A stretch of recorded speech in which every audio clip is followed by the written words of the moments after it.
Hello and welcome back to the port. I'm the Gaff Major and this is WoWs Weekly. WoWs Weekly is a weekly news video which covers news of World of Warships Legends in the week past, present and future.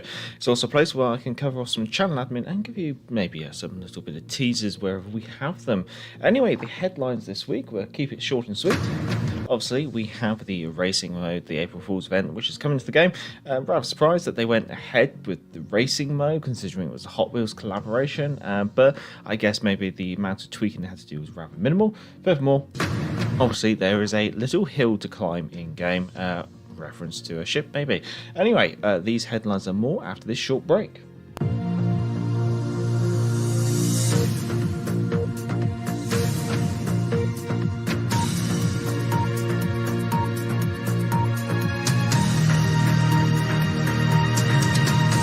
And before we crack on with the news, as always, down below is the community news bar, which you can also comment in the chat for, or you can comment on Friday's live stream, or after this has been live streamed, you can also comment in the pinned post, or comment down below, I should say.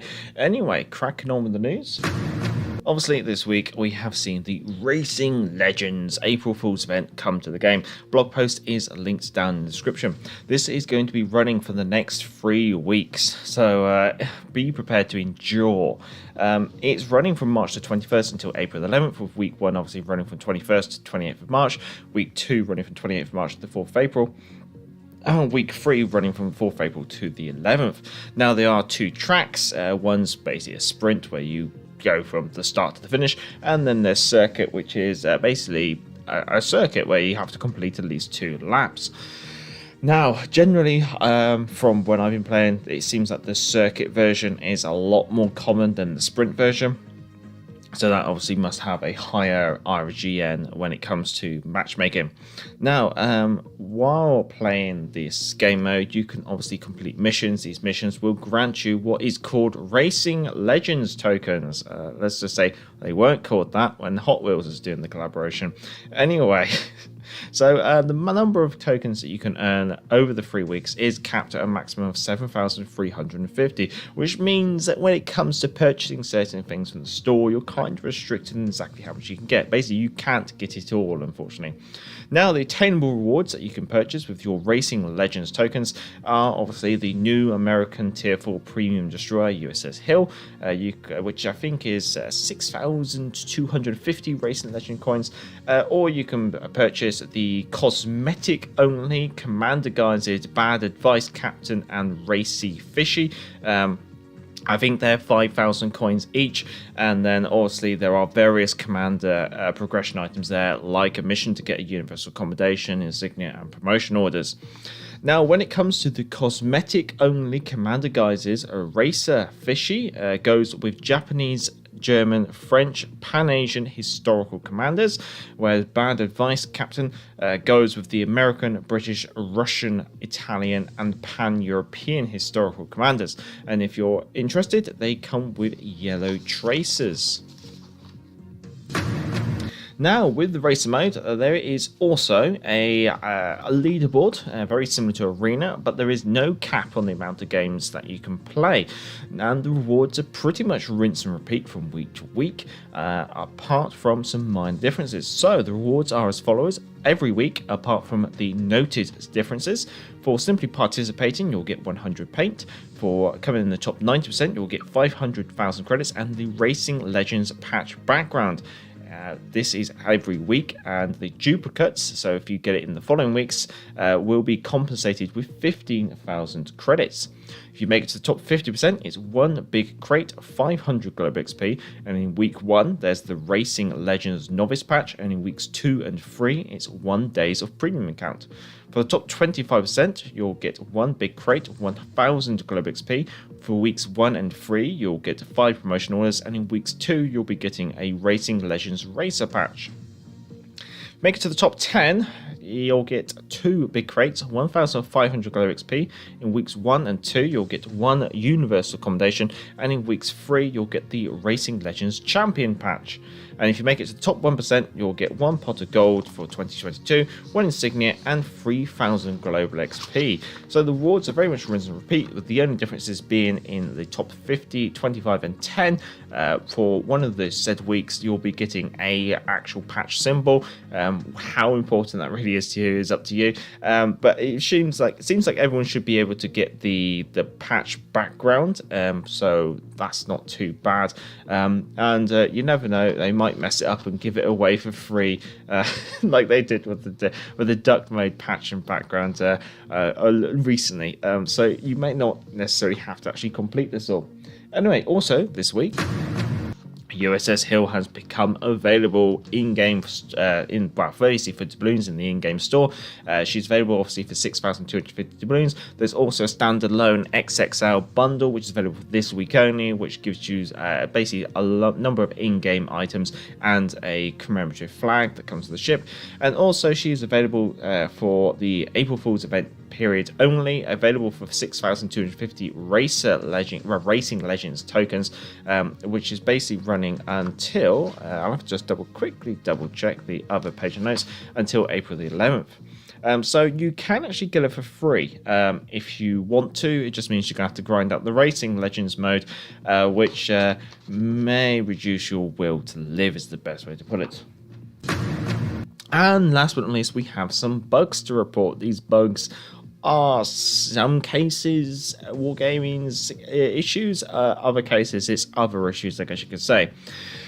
First of all, today, the 23rd, most players who are playing on the PlayStation Network have been having issues with accessing or even playing games via the PlayStation Network. It's a PlayStation Network issue, not Wargaming's issue.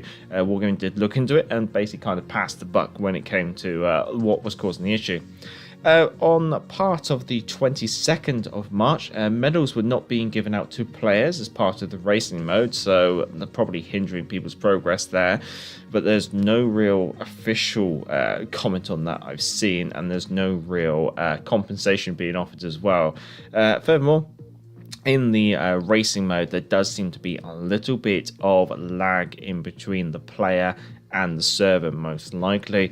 There has been a number of recordings where people have been able to pip someone else to the post with a last minute overtake and crossing the line, only to find that them overtaking is at the last minute is not being actually recorded in the end table. This is more than likely going to be just down to server lag and your connection, but it could also be a bug with the mode, and I know it has been also reported.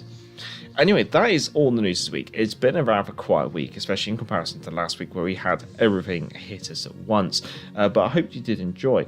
As I've already mentioned, you can obviously comment in the chat to get your comment into the news scroll down below, or you can comment on the pin post down below. If you have enjoyed this, feel free to give it a thumbs up and feel free to subscribe. Anyway, we'll take a short break and then we will jump into the chat.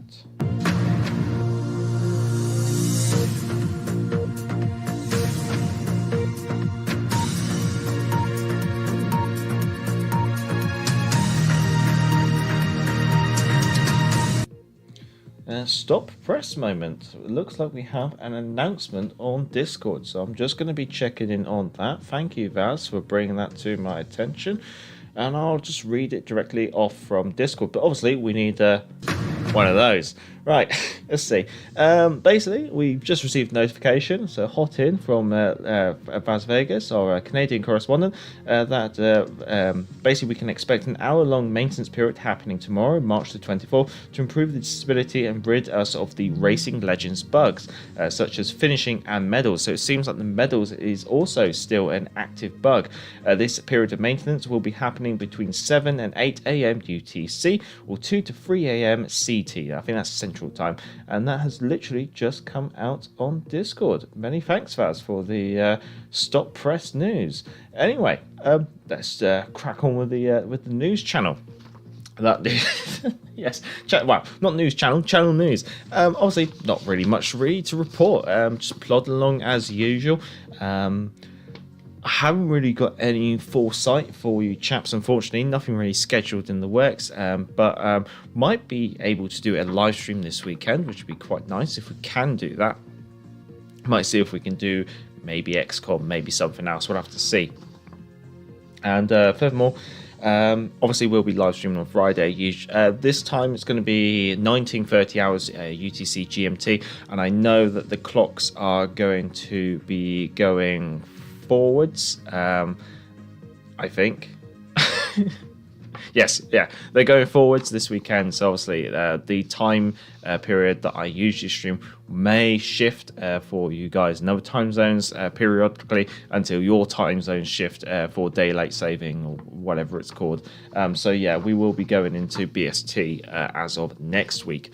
Yeah, but fingers crossed we'll get a short recorded. I think it'll either be Nelson or Hood, depending which one we get round to. Anyway, so yeah, not too much channel news really to report there. So just jump into the chat. We'd like to say hello to Randy Chang, hello to Quiv, good evening, and ahoy to Vaz Vegas, and obviously thank you for shouting out about that maintenance. And let's see, Quiv, Vaz, do they rebuild the whole race mode as well to make it more fun and playable? Fun and playable, Quiv? God, pull the other one. Make it fun. Delete it. That'll make it fun and playable. Yeah, so the Racing Legends game mode just personally, it just doesn't interest me at all. The only thing I can say, the only positive thing I can say about it is when I'm trying to play a certain ship for reviews, for practice and things like that. I don't really want to play another ship and wait 15 minutes to jump back in that ship, but I've been sunk and I know the game's not finished. At least the Racing Legends mode is a bubblegum game mode that I can just pick up, play, get over and done with, and then go back and check to see if that ship's back in port. And if it's not, I'll just play another bubblegum game because they're over and done in 3 minutes. That's the only positive thing I can say about it. Otherwise, it's just not interesting. It doesn't feel like there's any progression because there's only 2 maps. Once you've mastered the maps, it's a bit dull. There's no variance. It's just going to be a horrible grind. Then there's only so many times you can just do the same thing over and over and over again.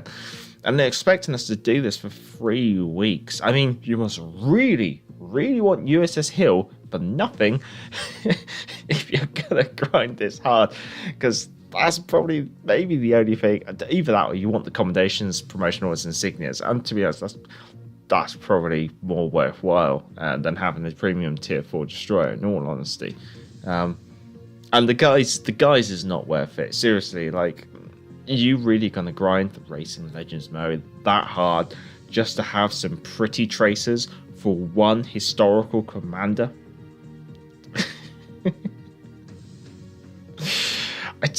Is it worth 5,000 doubloons? No. 2,500, yeah, go on. But 5,000, that's too much. Personally, this is why I haven't really covered the commander guides, is because I just don't think they're worthwhile.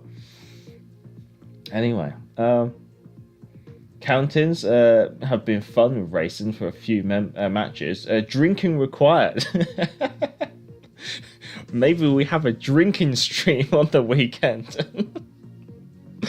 Maybe me and Vaz we should do a whiskey and warships countings. I'll check in with Vaz. Check on the wife as well, see if she'll allow me a bottle of whiskey. Quiv, countings would be difficult, I think. Only 5 players per match, yeah. But I think if you got a large enough community of people joining in, at least there's almost like some guarantee that some people are going to make it. But the motivation for people to keep playing it is going to be hard. And you just know that if you do count-ins, it's going to be very... a lot of people are just going to do it just to wind you up and just like keep shooting your engines out and stuff like that. It'd just be it almost probably feels more like self-harm. Wargaming tried to fix the guys as well. At the moment, if you turn them off, they're still visible. Yes, no, I did. I didn't mention that. Yes, there was a post earlier this week by Sailing Robin. Wait, we'll do one of these.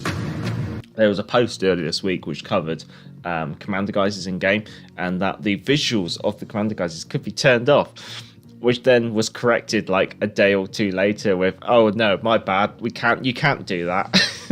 so fingers crossed that will happen. I mean, honestly, commander guises I don't really mind them. I just think they're just overpriced, in all honesty. Yeah, they made an announcement on that as well. Yeah. Hey, thanks, Griff. Oh, chaps, I'm not going to keep you much longer. We've nattered on for 15 minutes here, and I hope you did enjoy the news. And obviously, feel free to give it a thumbs up. And catch you Friday for the typical World of Warships Legends live stream. We'll see what we can do at the weekend. I'll have to obviously negotiate with the missus and see if we can also organise something there. And obviously, we have April Fools coming up next Friday. I'm not going to give anything away. I've got a couple of ideas. My moderators obviously are seeing those ideas. Moderators, keep it down low. We don't give the game away because I don't want to build up any hopes just in case I change my mind about it. But yeah, could be something funny happening on April Fool's Day. But we'll wait and see. Anyway, chaps, much obliged for coming along. Look out for yourselves, stay safe, stay well. Have a good morning, good evening, and good afternoon wherever you are in the world. And until next time, I'm the Gaff Major, and back to the port.